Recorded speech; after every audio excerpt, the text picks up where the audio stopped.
Llévatelas, son ciegas e inútiles. La voz del coronel Paredes retumbó contra las paredes de adobe como un disparo seco. Nazario no parpadeó. 25 años. 25 años de sudor derramado sobre esa tierra, de espaldas rotas bajo el sol de la sierra boliviana, de manos destrozadas contra la piedra y el alambre. Y ahora, como pago, 3 mulas ciegas con belmones blancos donde deberían haber tenido ojos. 3 bestias temblorosas, cubiertas de llagas, con costillas que se podían contar como las cuerdas de un arpa vieja. El capataz se rió tan fuerte que escupió el tabaco que masticaba. Pero lo que el coronel Paredes no sabía, lo que nadie en toda la estancia del Cóndor podía imaginar, era que esas 3 mulas llevaban en la sangre un secreto enterrado por siglos. Prepara tu corazón, porque lo que sucedió en las montañas de Bolivia le demostrará al mundo que la justicia divina no conoce el descanso. La estancia del Cóndor se alzaba sobre la sierra como una corona de piedra y hierro. 200 hectáreas de pastizales cortados con regla, cercas electrificadas que brillaban bajo el sol del altiplano, establos con piso de cemento pulido y un casco principal con ventanas de vidrio doble importado desde Santa Cruz. Desde la terraza, el coronel Paredes podía ver sus dominios hasta donde la mirada se perdía en la bruma azulada de los cerros. El olor a eucalipto plantado en filas perfectas se mezclaba con el diésel de los 3 camiones Toyota último modelo que descansaban en el garaje. El coronel Augusto Paredes no era militar de verdad. Se había comprado el título en una subasta de vanidades, igual que se compraba los relojes suizos y las botas de cuero de lagarto que nunca habían tocado barro de verdad. Tenía 48 años, las manos suaves como las de un niño y una forma de mirar que convertía a los hombres en números. Para él, cada animal era un motor de carne que debía producir o ser descartado. Cada trabajador, una herramienta con fecha de vencimiento. «Estás viejo, Nazario, lento, ya no sirves», le decía cada vez que pasaba a caballo por los corrales, sin detenerse, sin mirar abajo. Su padre, don Emiliano Paredes, que en paz descanse, había sido otro tipo de hombre. Un patrón duro, sí, pero con palabra. Fue don Emiliano quien, 30 años atrás, le dijo a Nazario con la mano sobre su hombro: «Quédate conmigo, hermano. Cuando yo ya no esté, esta tierra te dará lo que mereces. Te lo prometo por mi madre». Palabra de hombre, sin papel, sin firma, solo el peso del honor. Nazario tenía 62 años. Su nombre completo era Nazario Quispe Mamani, nacido en una aldea tan pequeña que no aparecía en ningún mapa. Llegó a la estancia con 37 años, las manos ya ásperas como cortezas de árbol viejo y un conocimiento de la tierra que no se aprendía en libros. Sabía leer el cielo como otros leen el periódico. Olía la lluvia 2 días antes de que cayera. Podía poner la mano sobre el lomo de una mula y saber si estaba enferma, triste o preñada. Los animales lo seguían sin rienda, como si hablaran un idioma que solo él entendía. 25 años. 9.125 amaneceres despertando antes que el sol para alimentar, curar, parir y enterrar animales. Sin un solo día de descanso, sin un solo reclamo. Su esposa, Lucía, había muerto hacía 6 años de una fiebre que el médico del pueblo no supo curar. Desde entonces, Nazario vivía solo en un cuarto de adobe detrás de los establos, con una fotografía de Lucía clavada en la pared con un alfiler oxidado y una vela que encendía cada noche para hablarle. «Todavía estoy aquí, mi Lucía. Todavía camino». El contraste entre ambos hombres se podía medir en las manos. Las de Paredes, blancas, hidratadas, con un anillo de oro grueso en el meñique. Las de Nazario, oscuras, agrietadas, con cicatrices que formaban un mapa de su vida entera. Uno mandaba desde la terraza con un vaso de Singani. El otro obedecía desde el barro con la espalda doblada. Fue un martes. Nazario lo recordaría siempre porque los martes era cuando Lucía horneaba pan. El capataz, un hombre gordo llamado Quiroga, con bigote aceitoso y voz de lata, le dijo que el coronel lo esperaba en la terraza del casco principal. Nazario se lavó las manos en el pilón, se sacudió el polvo de las rodillas y caminó despacio, como quien sabe que va hacia una sentencia. El coronel estaba sentado en una silla de mimbre con un vaso de whisky en la mano. Ni siquiera lo miró cuando llegó. «Nazario, esto se acabó. La estancia necesita gente joven, tecnología, eficiencia. Tú ya no entras en la ecuación». Nazario tragó saliva. El sabor a polvo y ceniza le llenó la boca. «Coronel, su padre me prometió». «Mi padre está muerto». Paredes lo interrumpió sin levantar la voz, como quien aplasta un insecto con la suela del zapato. «Las promesas verbales mueren con quien las hizo. No hay papel, no hay derecho. Así funciona el mundo, viejo. 25 años, coronel. Le di mi espalda, mis rodillas, mis ojos a esta tierra. Paredes por fin lo miró. Una sonrisa lenta, como la de una serpiente que se calienta al sol. ¿Quieres tu pago? Bien. Quiroga, tráele su liquidación. El capataz apareció jalando 3 mulas por una soga. El olor llegó antes que ellas. Olor a infección, a carne viva, a abandono. 3 animales esqueléticos, con las costillas marcadas como cuchillos bajo la piel. Belmones blancos cubrían sus ojos como nubes de ceniza. No veían nada. Chocaban entre sí, tropezaban con las piedras, temblaban con cada paso. Ahí tienes, 3 mulas ciegas que iban a ir al matadero mañana. Llévatelas como pago por tu sudor. Es más de lo que mereces. Los peones que limpiaban los establos se asomaron. Las risas empezaron como gotas y se convirtieron en lluvia. Mira, Nazario va a montar una recua de fantasmas. Cuidado que no se caigan al barranco, viejo. Ciegas como tú, ¿qué no ves que aquí ya no te quieren? Quiroga se secó las lágrimas de risa con la manga. El coronel bebió un trago largo y giró la silla hacia el paisaje, como si Nazario ya no existiera. Nazario miró a las 3 mulas. Se acercó despacio. Puso la mano sobre el cuello de la primera. Estaba helada, temblando. La segunda bajó la cabeza como pidiendo perdón por existir. La tercera emitió un sonido tan bajo que parecía un susurro. Nazario tomó la soga. Dios escribe por líneas que usted no sabe leer, coronel. Lo dijo sin rabia, sin súplica, como quien enuncia una ley de la naturaleza. Paredes no se dio vuelta. Nazario comenzó a caminar. Las 3 mulas lo siguieron ciegas, guiadas solo por el sonido de sus pasos y el calor de su mano sobre la soga. Cruzó el portón principal de la estancia del Cóndor por última vez. El viento de la sierra le cortó la cara. El camino de tierra se extendía hacia el cerro como una herida abierta en la montaña. Atrás quedaron las risas. Adelante, solo piedra, silencio y un sol que caía sin piedad. Caminó 7 horas. 7 horas bajo el sol del altiplano, con los pies hinchados dentro de las hojotas gastadas, tirando de 3 animales ciegos que tropezaban cada 10 pasos. Cuando una mula caía, Nazario se detenía, la levantaba con sus brazos viejos, le limpiaba la herida con su propia camisa y seguía. No maldijo, no lloró, caminó. Al caer la noche llegó al lugar que todos llamaban Cerro del Olvido. Un paraje de rocas grises, arbustos secos y un viento que aullaba entre las grietas como un animal herido. Había una choza de piedra abandonada, sin techo en una esquina, con una puerta que colgaba de un solo clavo. El suelo estaba compuesto de cuarcita y tierra seca que se quebraba bajo los pies como galletas viejas. Nazario ató las mulas a un poste torcido. Se sentó en el suelo. Y por primera vez en 25 años, se permitió cerrar los ojos sin poner la alarma para el amanecer. Los primeros 3 días fueron los peores. No había agua. El pozo que encontró detrás de la choza estaba seco, lleno de piedras y huesos de roedores. Nazario caminó 2 kilómetros cerro abajo hasta encontrar un hilo de agua entre las rocas, tan delgado que tardaba 20 minutos en llenar una lata. Subía y bajaba 3 veces al día, con la lata en una mano y un palo en la otra para no resbalar. Las mulas no comían. Los arbustos del cerro eran duros como alambre y las bestias, débiles como estaban, no podían arrancarlos. Nazario cortaba las ramas con un machete viejo, las machacaba entre 2 piedras hasta hacerlas blandas y se las ponía en la boca a cada mula con la mano, como una madre que alimenta a un recién nacido. De noche, el frío de la sierra bajaba como un castigo. A 4000 metros de altura, la temperatura caía bajo cero y el viento atravesaba las paredes de piedra como si fueran papel. Nazario se acostaba entre las 3 mulas, abrazándolas, compartiendo el poco calor que su cuerpo viejo podía generar. Les hablaba en quechua, la lengua de su madre, la lengua que usaba cuando el castellano no alcanzaba para decir lo que sentía. Tranquilas, hermanitas. Estamos solos, pero no abandonados. Les puso nombres. A la primera, la más grande, la llamó Esperanza. A la segunda, la que siempre bajaba la cabeza, la llamó Lucía, como su esposa. A la tercera, la que emitía ese susurro extraño, la llamó Fe.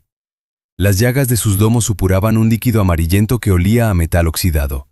Nazario preparó cataplasmas con barro y hojas de muña, una hierba medicinal que crecía entre las rocas, y las aplicó noche tras noche, cambiándolas cada 6 horas, sin dormir. Al 5.º día, arrodillado sobre la tierra helada, con las manos cubiertas de barro y pus, Nazario levantó la vista al cielo y habló. Señor, yo no soy nada. Soy solo polvo que camina por este cerro. Pero estas bestias son tuyas. Tú las pusiste en mi camino. No las dejes morir así.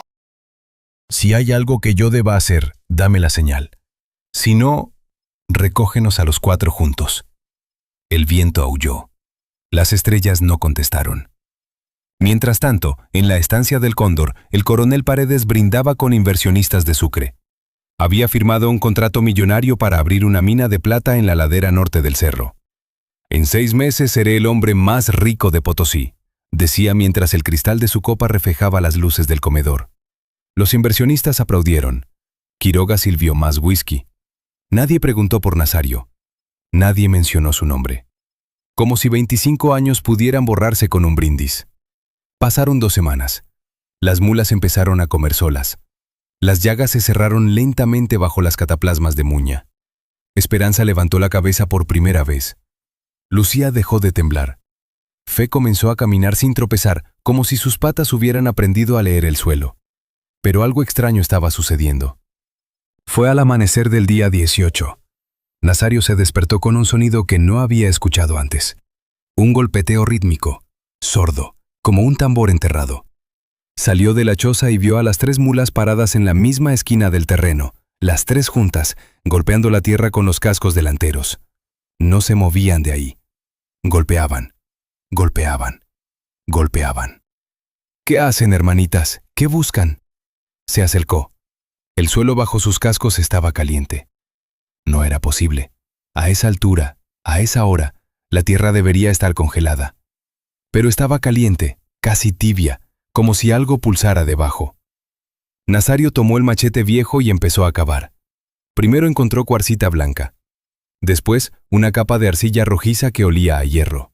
Y entonces, a medio metro de profundidad, un brillo. Un brillo plateado que cortaba la penumbra del amanecer como un rayo atrapado en la piedra. Plata. Una veta gruesa como el brazo de un hombre, pura, brillante, que se extendía en diagonal hacia las entrañas del cerro. Nazario cayó de rodillas. Las mulas dejaron de golpear. Esperanza giró su cabeza ciega hacia él, como si pudiera verlo con otro sentido. Dios mío. Fue todo lo que pudo decir. Dios mío.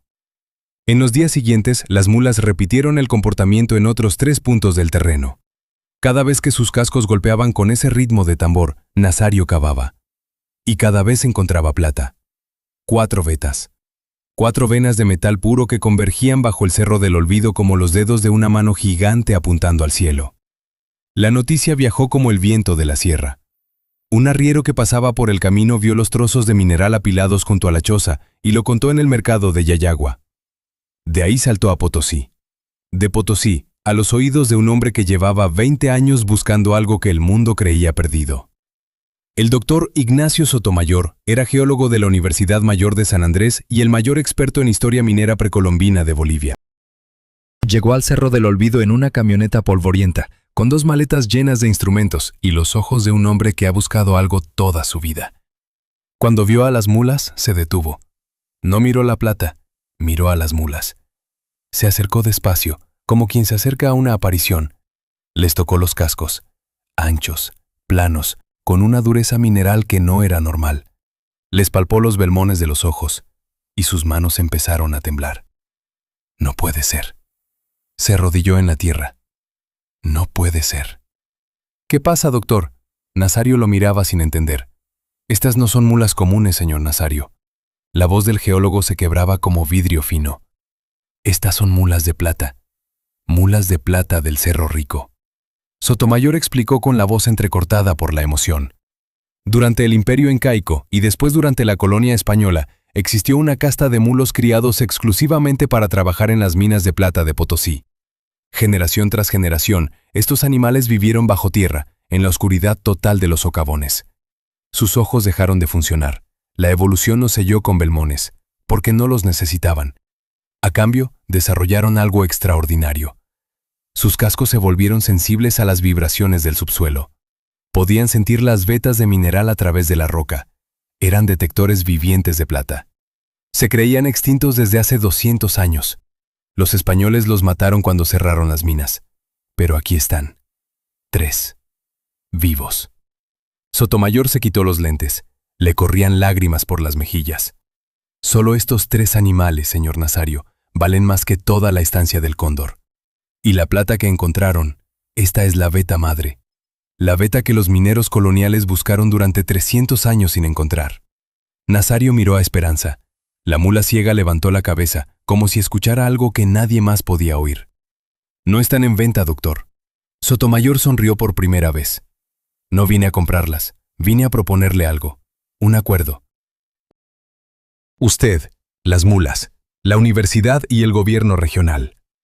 Una explotación minera responsable, con respeto a la tierra y a los animales, y con usted como socio mayoritario. Nazario guardó silencio un largo rato. Miró el cerro, miró las mulas, miró la fotografía de Lucía que llevaba en el bolsillo de la camisa. Con una condición.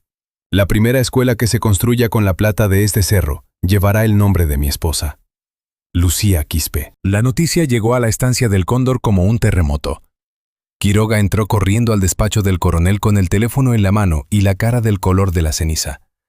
«Coronel, el viejo Nazario, las mulas». «¿Qué mulas? Las ciegas». Paredes frunció el ceño. «Encontraron plata, coronel. La veta madre del Cerro del Olvido.